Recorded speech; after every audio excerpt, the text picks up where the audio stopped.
More fraud is being uncovered, more hypocrisy is being shown, and more guns are being purchased. I'm Josiah Evertson, and this is The Glorious Rescue. Aren't you tired of feeling forced to choose between staying informed and being indoctrinated?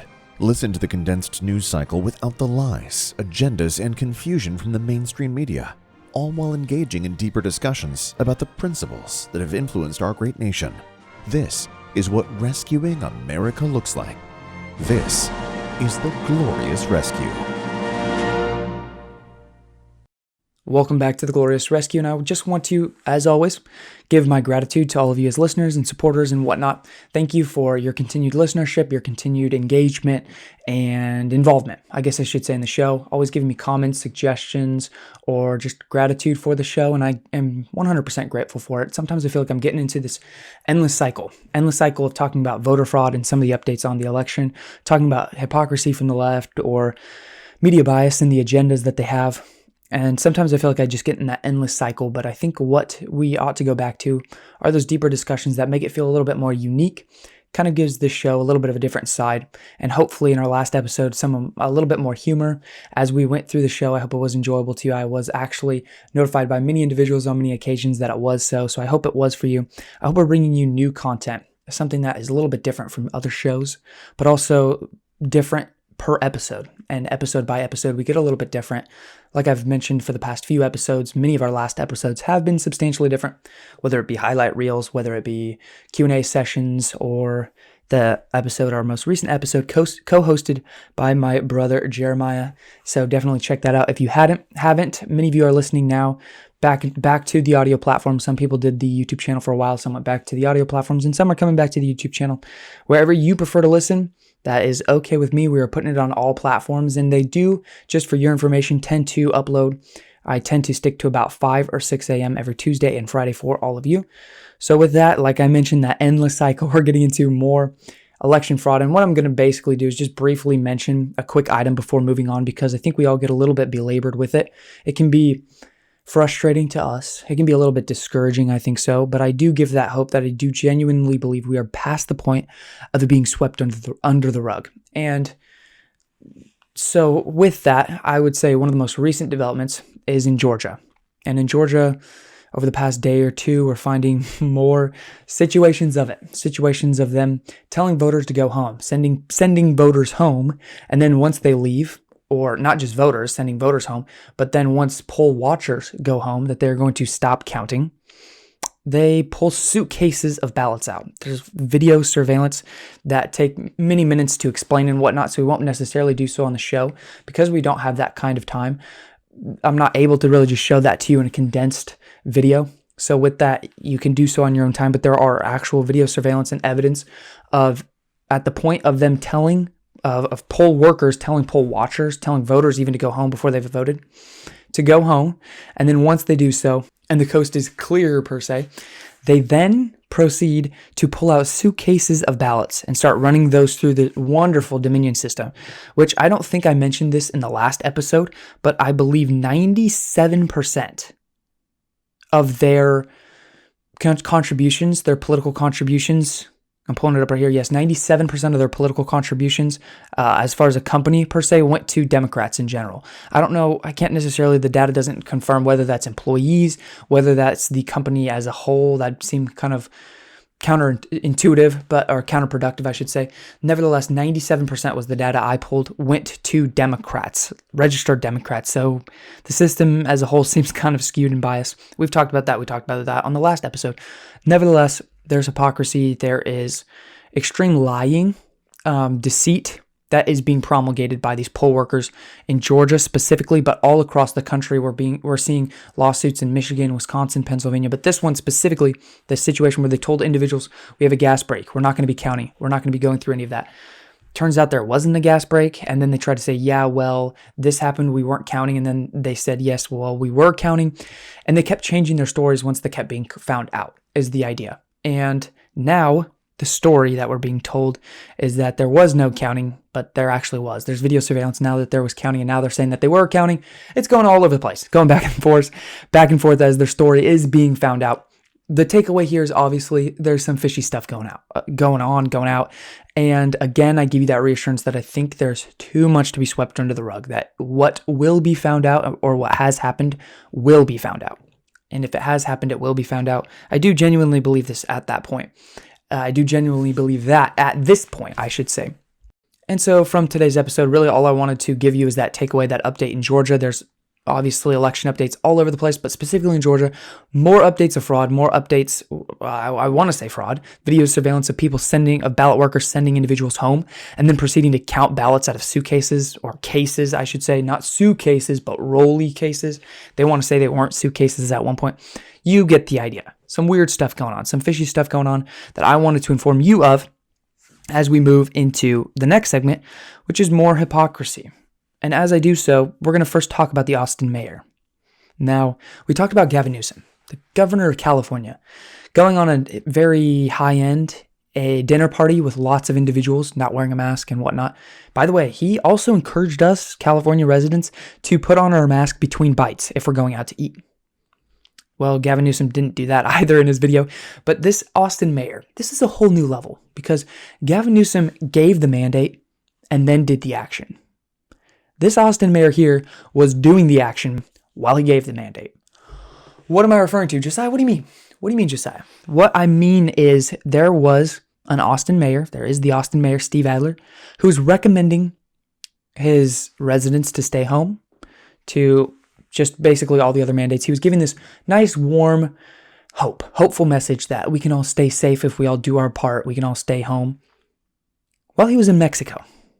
This man was in Mexico in his timeshare, traveling across out of country in Mexico. Again, like I said, on his timeshare. Non-essential travel, not in any way, at least remotely for his job, but had something to do with his daughter's wedding. I get it. I'm not saying that he shouldn't have gone. I'm saying that he probably shouldn't give recommendations that he's breaking at the time of his releasing the video. He literally filmed a video of him recommending that people not travel while he is traveling. That is a whole nother level. We could give analogy after analogy, but could you imagine that's like you're at your job. Let's try to make this a little more applicable. That's like at your job and you're training a new worker at your job and you're training them and telling them not to do exactly what you're doing. And your boss is standing there right next to you, just looking at you. Don't you think you get some funny looks? You might get pulled over to the side and being talked to in the least bit. Well, yes, this Austin mayor, Steve Adler, just wonderful example of leadership, wonderful example of treating us like his subjects, or treating Austin residents like his subjects, and recommending his residents to not travel during this time while he is out and about traveling on his private jet, on a private jet, I should say, not a private jet, but on a privately contracted jet to Mexico, to his timeshare, while he's not recommending no travel. I can't get over this. And then also another example is Pelosi. Wonderful Pelosi, the not hypocritical at all Pelosi. The, again, stellar example of leadership for the American people when asked, because now there's a relief bill being pushed through, and this relief bill is substantially lower than the one that they were willing to give up on.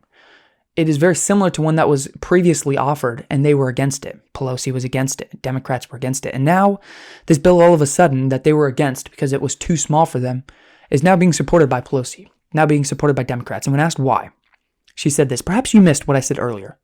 Joe Biden committed to ending and crushing the virus and had a Build a Better America initiative. That's her actual language. It's not me misspeaking. Build back better, Pelosi snapped. So that's the first portion. First, she tried to say that now this bill is okay because we have a new president. So now we know it wasn't the idea of being bipartisan.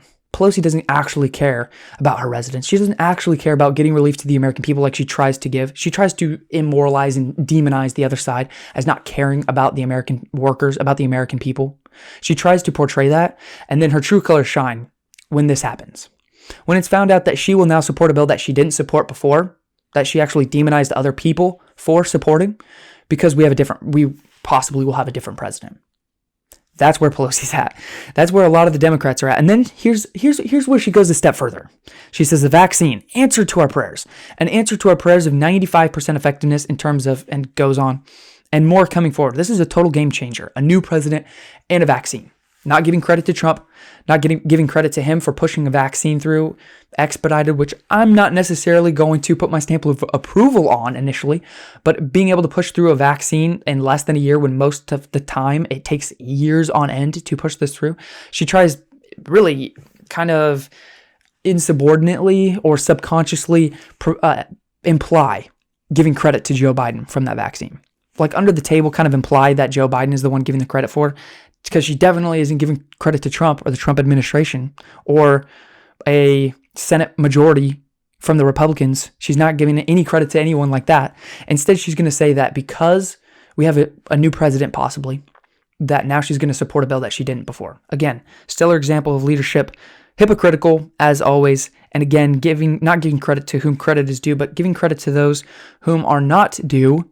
Another example of that being AOC. And I don't think I necessarily mentioned this, but we're going to try to do a little bit less ankle changes and whatnot, just kind of do more one takes, just to kind of roll through this expedite, the recording expedite, the editing and all that, just to be able to give ample time for us to have discussions, ample discussion time as we roll through all this hypocrisy, as I'm sure all of us are getting very fond of. If we, like I said, our next story we're rolling into is AOC and her hypocrisy. And unfortunately, I do not have I don't want to call him my co-host, my counterpart, Jeremiah Everton, to go through this with me like he did in the last episode. We did have a great time. And I think many of you who watched it had a great time. If you have not watched it, definitely recommend you go back and do so, because it was a lot of fun.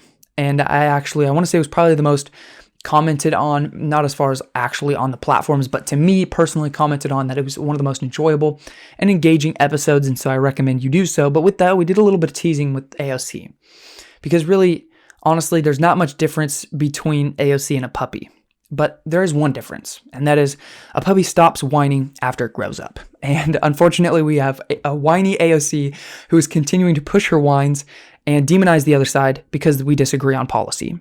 And that is the frustration that I have with many of these individuals.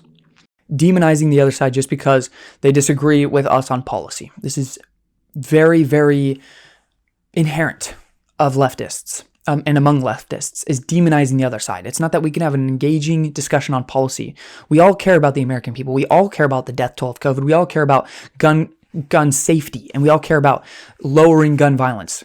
And so with that, we can assume that each side has those good assumptions and have those good desires, and yet we disagree on policy and coming to those conclusions. Well, the leftists are the ones who engage in demoralizing and immoralizing and demonizing their other side. That's saying that because we disagree on policy, you don't care about the dead children. You don't care about those victims of gun violence. You don't care about people who have died from COVID. This is inherent among leftists and AOC specifically. Here's what she said most recently. Republicans, quote, Republicans like to make fun of the fact that I used to be a waitress, but we all know if they ever had to do a double, they'd be the ones found crying in the walk-in fridge halfway through their first shift because someone yelled at them for bringing seltzer when they wanted sparkling. Her tweet is to kind of portray herself as that working American. Because like I said in the last episode, she's that working American making $174,000 a year in Congress, doing absolutely nothing, who came to rise to power, really, as a bartender and having no political experience, no political knowledge whatsoever, no economic knowledge either. The point that I'm trying to make here is, yes, it's true that Republicans like to make fun of the fact. I like to make fun of the fact that she was a bartender and all of a sudden became a congresswoman. Yes, it's true that that portrays the American spirit, the American system, the American dream per se, that anyone can be an elected official because they are just representatives of the people. But with that, we expect our representatives to have some level of political competency, some level of political knowledge, and that is the point people try to bring to light when they talk about AOC. Not the fact that she was a bartender, not the fact that she used to be a waitress. It's not the fact that she was that. It's that she just was that, and then she just became a congresswoman, and she has no political experience. And it's fine if you have no political experience, but no political knowledge whatsoever. That's the point that is most of the time trying to be brought to light. Nevertheless, she tried to then say all kinds of different things. After that, she basically said, Republicans are the ones who sit in leather chairs all day. I'm trying to pull up the exact quotation, but she said, yes, while Republicans just, quote, sit around on leather chairs all day. there was huge pushback from this. For instance, Casey Levitt, the press secretary for Ben Carson, said, "This is wrong. I was a waitress for 5+ years myself throughout high school and college. I'm a Republican and I cried in walk-in fridges just like you. The difference between us, I don't expect the government to provide for me. I make my own money and provide for myself." Huge point there. That's exactly the issue. It's not the fact that she was a waitress, not the fact that she used to be working class American. It's the fact that she expects the government to then pay for all of working class Americans, which then will cause all of working class Americans to not be working, if that makes sense. No incentive to work. My favorite response was from the National Republican Congressional Committee, the NRCC. They trolled her. They trolled AOC, and here's what they did. They then proceeded to post a whole bunch of pictures of AOC sitting in leather chairs, just like me. I mean, she could come after me. Josiah Evertson. She's calling out me right now. Josiah Evertson, a Republican sitting in a leather chair, just making fun of her. Well, I will say that I do enjoy sitting in a leather chair and making fun of AOC, but the NRCC, I keep messing up the acrostic there, just posted an entire large list. I want to say of like 5 or 6 pictures of AOC sitting in leather chairs, just to troll her back. I greatly enjoyed this. And then on top of that, Dan Crenshaw came back, and a congressman in Texas came out basically and said, "You know how ridiculous you sound and whatnot, that we all care about the American people." And because he served in the military, he actually lost one of his eyes in military service, fought in Afghanistan, and he called AOC out, saying that not all Republicans are just people who sit in leather chairs all day. We were working class Americans. I went and fought in foreign fields. I fought in Afghanistan, lost an eye in combat. And AOC called him out specifically and said, "The GOP acts like they care, but behind closed doors, this is what they actually say about the working class. Good to know how little you truly think of workers, Dan Crenshaw." Dan Crenshaw's response, "LOL, thank you for highlighting how ridiculous you sound. We, quote, Republican elites who fought in the mountains of Afghanistan will just go ahead and check our privilege." Because again, who do you think is more privileged? Someone who was just a bartender and who rose to power making $174,000 a year. Again, I say this again, selling $60 cotton sweatshirts and $30 cotton t-shirts, $30 coffee mugs, making $174,000 a year, doing absolutely nothing, who is just a bartender, who has no political knowledge, no economic knowledge, no really care for anyone's opinion except for her own, and thinks she's so entitled to her own opinion and thinks she's so entitled that everyone else has to listen to her own opinion. Again, you're entitled to your own opinion, but that doesn't mean you have to force and subject everyone else to think that your opinion is valid or think that it's even worthwhile listening to either. Nevertheless, when you have people like Dan Crenshaw who fought in Afghanistan, who have sacrificed for our country, or again, AOC trying to portray herself as a representative of the people, of the common worker, she's not. She's far from it. Now, before we spend any more time on that, I want to spend just a brief minute and talk about something encouraging. Something that I find encouraging, and that is a recent article published by Fox Business that first-time gun buyers are projected to top 8 million. The article is entitled "First-Time Gun Buyers Projected to Top 8 Million." And I believe that's sales for just one single manufacturer. The headline isn't very clear, but we'll get into actually what the article is saying. And that is that background checks are a good metric for gun sales, because if you purchase a firearm, you have to have a background check, and they're at an all-time high in 2020. Here's interesting news. It's across all demographics. Specifically, among women, have hit 40% of the new firearm purchases. There have been tens of thousands of firearm purchases this year and many, many more gun purchases this year than any other year, but 40% of those new gun purchases were among women. Were among those gun purchases. That's substantially higher than what they have been in years past. And on top of that their diversity is broadening and diversifying as a whole. The industry is as well as a whole. For instance, this article also states, quote, "Overall firearm purchases by African Americans are outpacing all other demographics, with 58% growth in the first half of the year alone through June."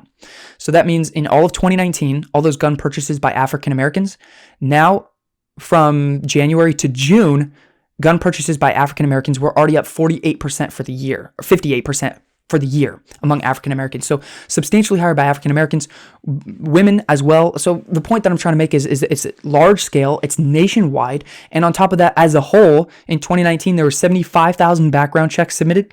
This year, 123,000. These are numbers for Cyber Monday. In one day last year, 75,000 background checks. Cyber Monday this year, 123,000 background checks just in one day. Tens of thousands of gun purchases, millions, I should say. In fact, in June, if you want to take a guess, there were 3.9 million background checks conducted in June.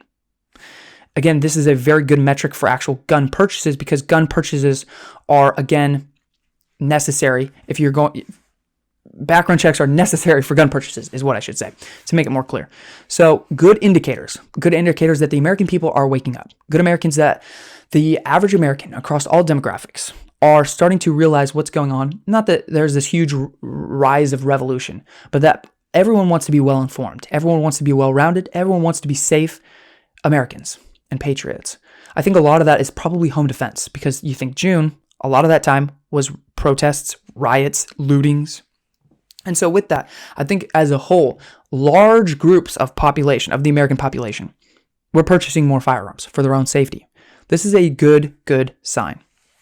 With that, it is a little bit unfortunate that we don't have too much more time because I did have an end of show segment prepared for us. But like I said, we're always here every Tuesday and Friday. Today is Tuesday, which means we will have another episode on Friday for you where we will get into that end of show segment that I've specifically prepared for all of you as listeners. Thank you so much for your continued listenership. If you would right now, really quickly, if you're listening on Apple Podcasts or whatever platform you're listening on, leave us that 5-star rating. Just go down, especially if you're on Apple Podcasts, go down and hit that 5-star rating. And if you could, leave us a brief review. It always helps out the platform. It always helps out the show. And then if you're listening on Spotify, Apple Podcasts, YouTube, hit that subscribe button. Please continue to listen in as we continue to inform you, as we all continue on this journey of becoming well-informed, well-rounded patriots who are willing to sacrifice our lives, fortunes, and sacred honor for our nation. Patriots who emulate that same character that our patriots who founded this nation so many years ago had.